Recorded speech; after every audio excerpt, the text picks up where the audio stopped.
Olá, a paz do Senhor. Estou na missão de ler o livro O Andar no Espírito e Andar no Poder de Dave Robson. E eu vou iniciar o capítulo primeiro.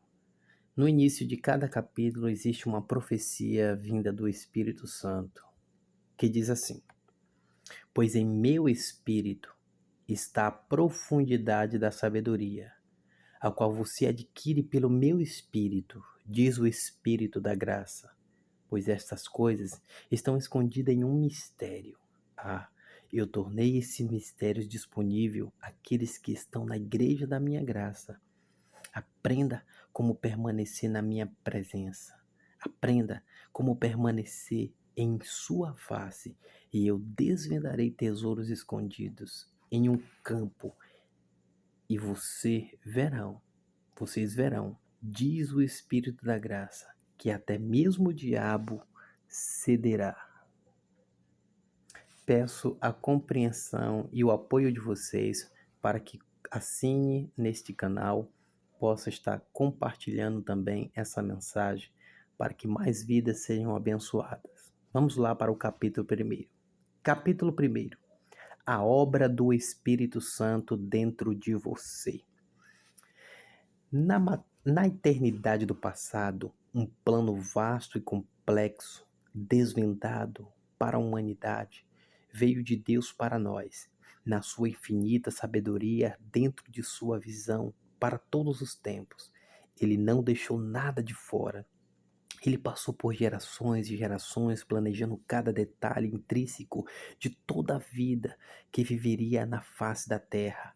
O desejo de Deus era recuperar da rebeldia de Satanás o maior número possível de pessoas e juntar para si mesmo um povo qual ele chamaria de sua família.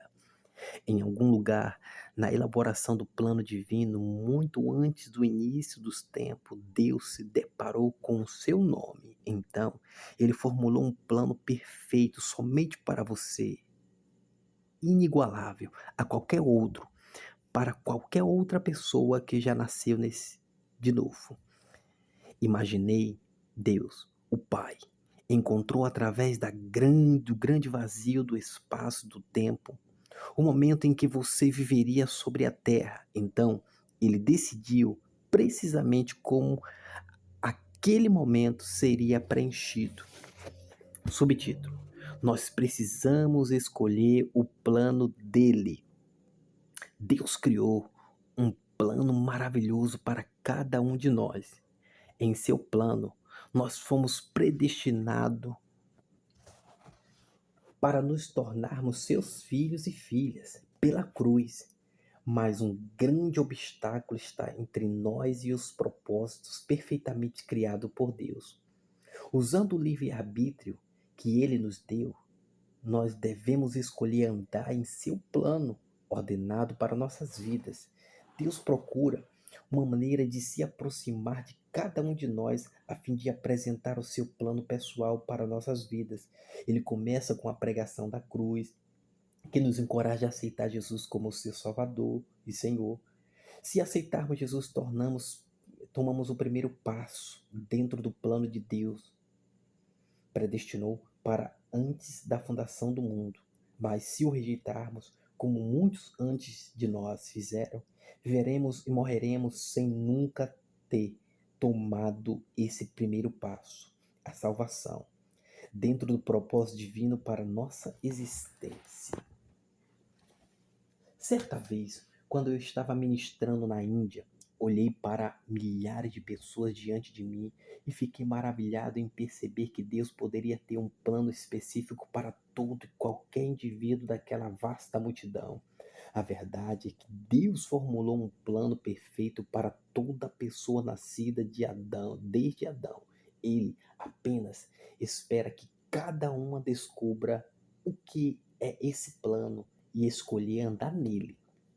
Jesus falou sobre o seu plano de vida eterna para a humanidade em Mateus capítulo 7, versículo 13 e 14. Entrai pela porta estreita, porque larga a porta e espaçoso é o caminho que conduz à perdição, e muitos são os que entram por ela. E porque estreita é a porta e apertado o caminho que leva à vida, e poucos há que a encontre. As palavras de Jesus indicam que a maioria das pessoas acabam suas vidas em uma eternidade ímpia, sem Ele. Uma pessoa pode viver, morrer e ir para o inferno sem conhecer Jesus, nem cumprir o plano de Deus para a sua vida. Contudo, isso não muda o fato de que Deus tinha um perfeito plano de redenção e um propósito para esta pessoa. Ela simplesmente nunca descobriu isso. Mas louvado seja Deus, pois você não precisa ser uma dessas pessoas. Você se achou a cruz e fez de Jesus o seu salvador pessoal. Nada pode impedir você de descobrir o resto do plano de Deus para a sua vida. Tudo o que você tem a fazer é escolher obedecê-lo.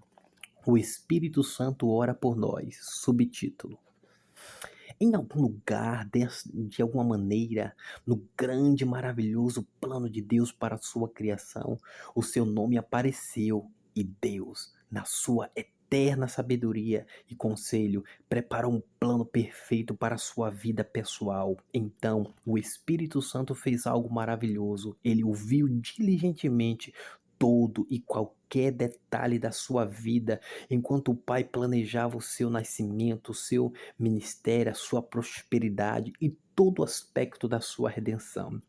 Na verdade, o Espírito Santo é aquele que foi é, encarregado de verificar o plano de Deus para a sua vida pessoal. Ninguém pode representar este plano melhor do que ele.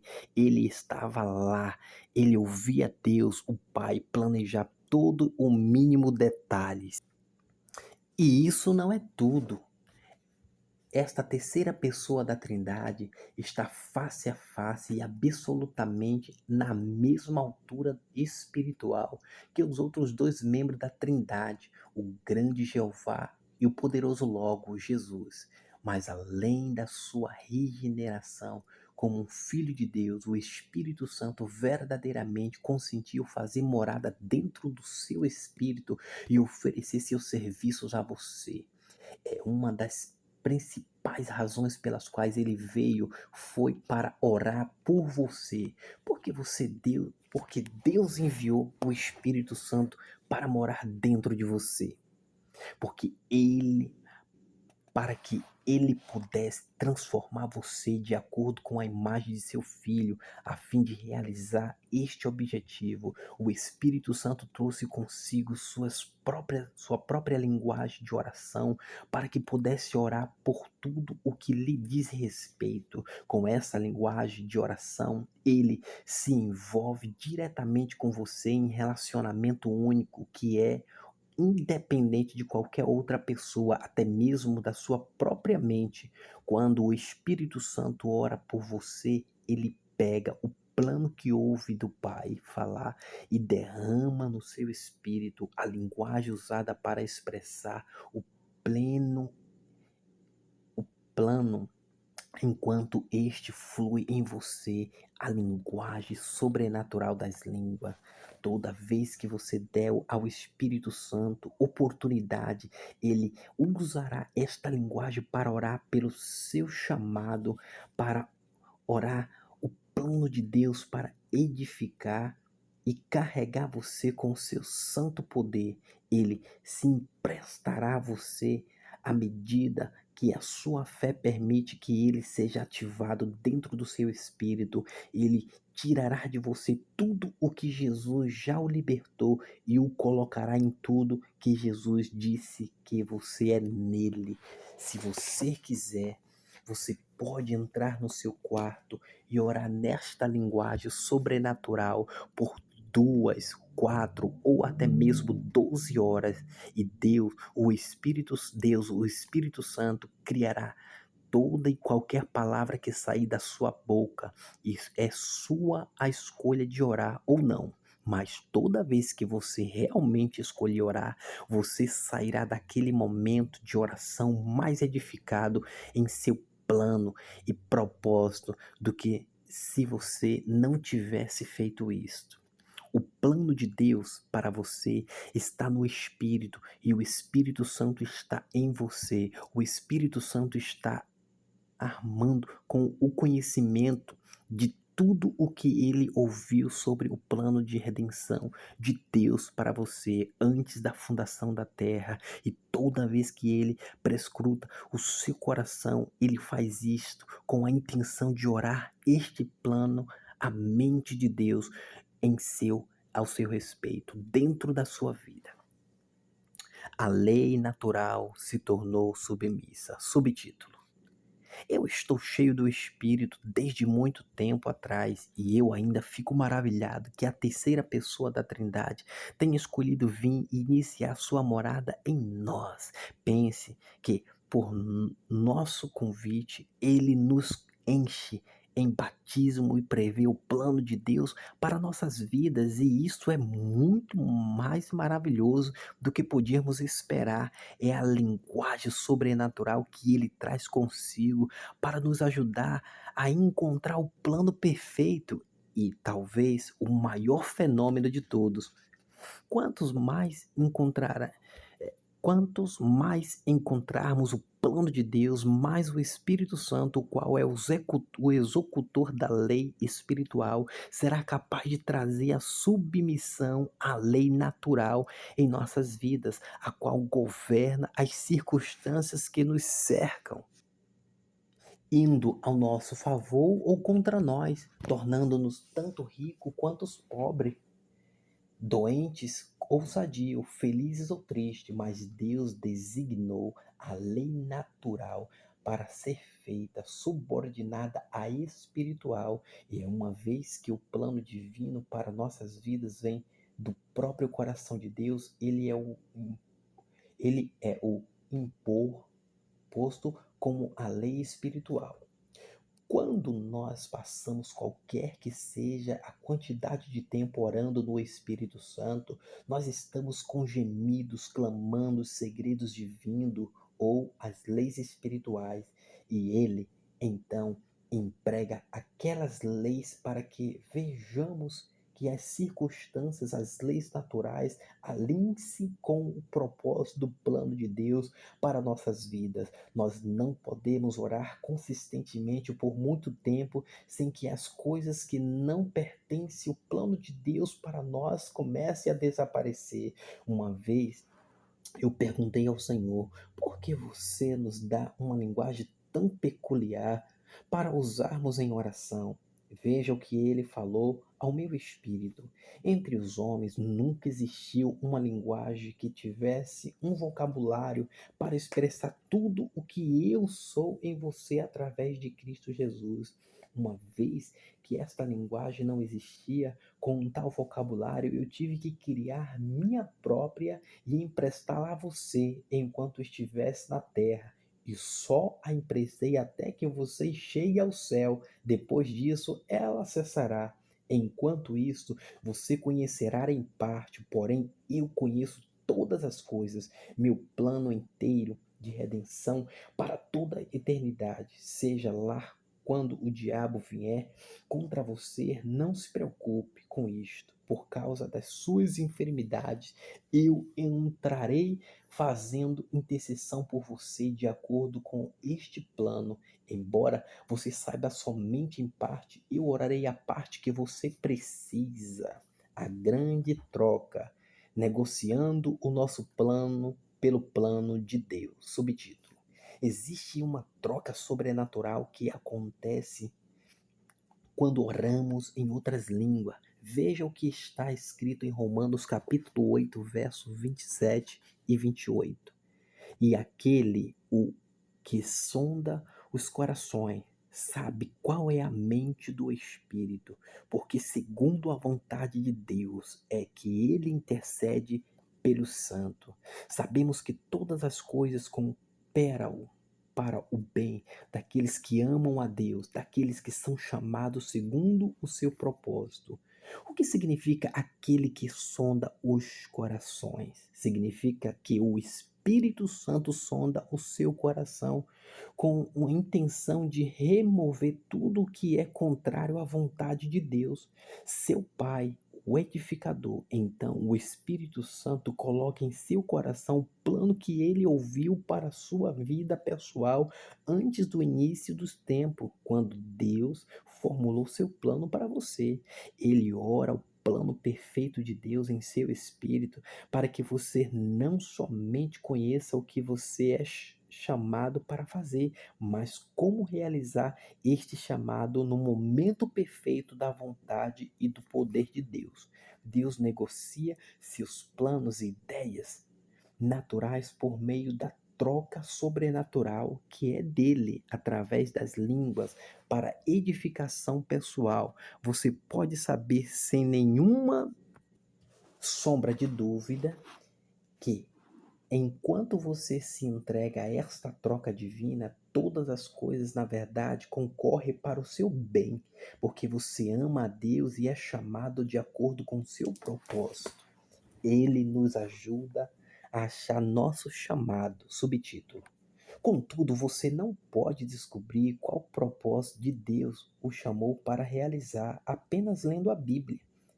É claro que você pode descobrir na palavra tudo o que você precisa saber relacionado à herança que pertence a todo crente. Você pode aprender tudo sobre salvação, cura, prosperidade, justificação, céu, o sangue e a função dos ministérios, mas você não pode descobrir na palavra por si só o que Deus chamou você para cumprir como um membro individual do corpo de Cristo.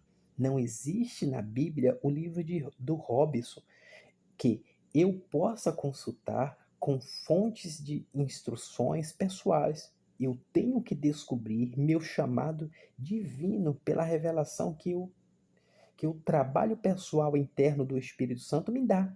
Ninguém conhece melhor nosso chamado do que o Espírito Santo. Ele estava na presença de Deus quando o nosso chamado foi planejado. Esta é a razão pela qual ele trouxe sua linguagem sobrenatural consigo quando veio habitar em nós. Somos ignorantes demais para saber como orar sobre o nosso chamado. Então, seu grande observatório de sabedoria e conselho reside em nosso espírito, apenas esperando para ser liberado através das línguas. Em 1 Coríntios capítulo 14, verso 14, está escrito que quando nós falamos em uma língua desconhecida, nosso espírito humano está fazendo a oração, o nosso entendimento está infrutífero. Dessa forma, em essência, o Espírito Santo cria esta linguagem sobrenatural no íntimo do nosso espírito. Uma transferência de linguagem e autoridade acontece da pessoa do Espírito Santo para o nosso espírito. Esta transferência divina nos capacita como membros individuais do corpo de Cristo nesta terra para orar em línguas com a autoridade de Deus, sabendo que os outros dois integrantes da Trindade responderão nossa oração. Se a transferência nunca acontecesse, seria o Espírito Santo orando, não nós, mas a transferência é literalmente nosso espírito humano orando enquanto o Espírito Santo cria a oração. A maneira de Deus é melhor. Subtítulo: Nós provavelmente sabemos como reivindicar nossa herança. Nós provavelmente somos bons em declarar a cura é minha, a provisão é minha, mas como podemos conseguir o tremendo poder do Espírito Santo que reside dentro de nós, o poder que ressuscitou Jesus Cristo dos mortos para sanar os problemas que nós enfrentamos, para que aquelas bênçãos possam ser manifestas em nossas vidas? E ainda mais, como podemos descobrir nosso chamado divino? Bem, será que somos tão sábios que podemos achar uma maneira melhor para responder estas questões do que a maneira que Deus nos deu quando Ele designou o Espírito Santo para vir e nos representar? Veja, Deus nos confiou as quaisquer Deus não nos confiou a qualquer dos milhares dos anjos do seu serviço. Nós valemos mais do que isso para Ele. Não, Ele foi o mais alto que pôde e nos confiou ao próprio Espírito Santo, a qual então veio fazer morada em nós. Desta forma, como podemos falhar quando a terceira pessoa da Trindade cria a oração e os outros dois integrantes da Trindade respondem? Eu chamo isso de plano à prova de fogo. A sabedoria de Deus contra a estratégia de Satanás. Subtítulo: o dia em que você decidir trancar em seu quarto para orar e passar algum tempo precioso com o Senhor, este será o dia em que você entrará na sala de aula do céu, aqui na terra, com o Espírito Santo como seu professor. Você precisa dessa sala de aula se você for cumprir seu chamado divino.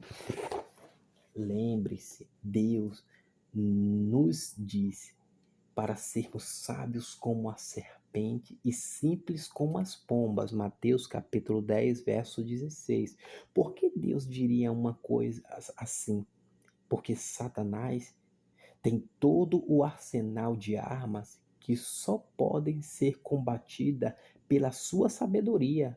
Por exemplo, suponha que Satanás entre num quarto com chifres e rabos e diga: com licença, meu caro cristão, eu vou tirar a palavra de Deus do seu coração. Você olhará para ele e diria: você não vai tirá-la de mim. Ele falaria: por que não?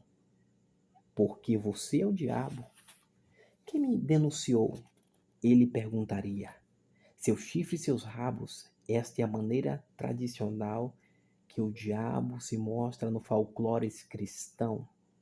Nesta altura, o diabo pensaria: eu nunca me mostrarei assim de novo. Eu vou pegar uma pele de carneiro e vesti-la, então espreitarei sorrateiramente e roubarei a palavra de você, que nem sequer você saberá quem está fazendo isso, porque eu usarei a religião para seduzi-lo, eu usarei as circunstâncias, eu porei culpa na economia, eu porei culpa em seu esposo ou esposa, de um jeito ou de outro, eu tomarei de você a palavra de Deus e você nem mesmo saberá quem está fazendo isso. Jesus diz a Satanás: Jesus diz que Satanás só vem para matar, roubar e destruir. João 10:10.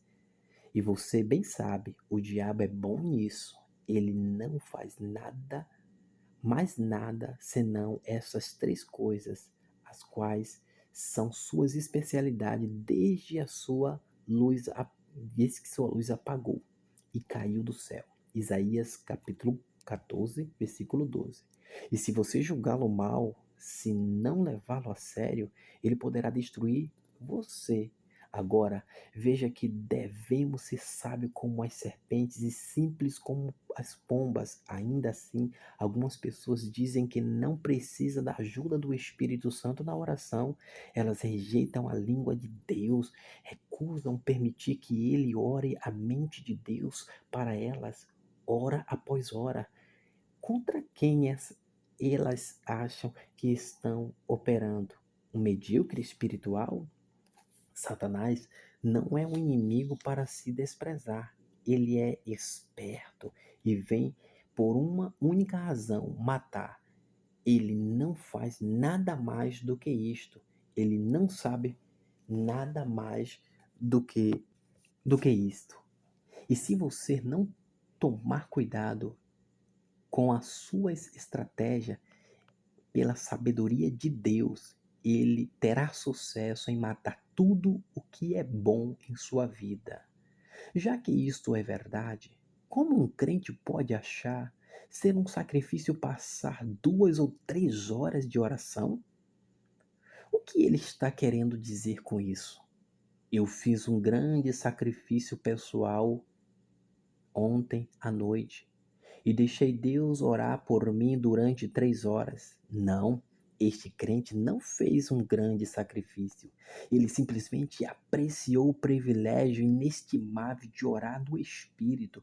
O Espírito Santo criou uma linguagem de oração dentro dele que manifestou a mente de Cristo e a sabedoria infinita do Deus Todo-Poderoso para a sua vida. O modo de funcionamento deste processo sobrenatural vai além do meu entendimento natural, mas garanto a você que eu usarei o que ele me deu. Meu Pai Celeste me prometeu isto e eu posso estendê-lo a você. Se você fielmente continuar a conhecer a Deus pelo Espírito Santo, e uma parte importante deste processo é orar em outras línguas, então, daqui a 5 anos, você não será o mesmo. Você não vai olhar para trás e se lamentar de que cada dia foi o mesmo, um mês igual ao outro, até 3 ou 4 anos se passaram e você acabou tão derrotado e igual como estava no começo daquela época. Não. Se você buscar a Deus pelo Espírito, então no fim dos 5 anos, você olhará para trás e verá que você experimentou o crescimento espiritual. Você mudou para melhor. Está conhecendo o próprio Jesus, enquanto o Espírito o revela para você. E você vai bem em seu caminho, no cumprimento do chamado divino, à medida que ele se desvenda diante de você. Final do capítulo 1. Que Deus abençoe vocês. Em nome de Jesus Cristo, apoie esse canal, dando o like, se inscrevendo nesse canal e compartilhando para a glória de Deus.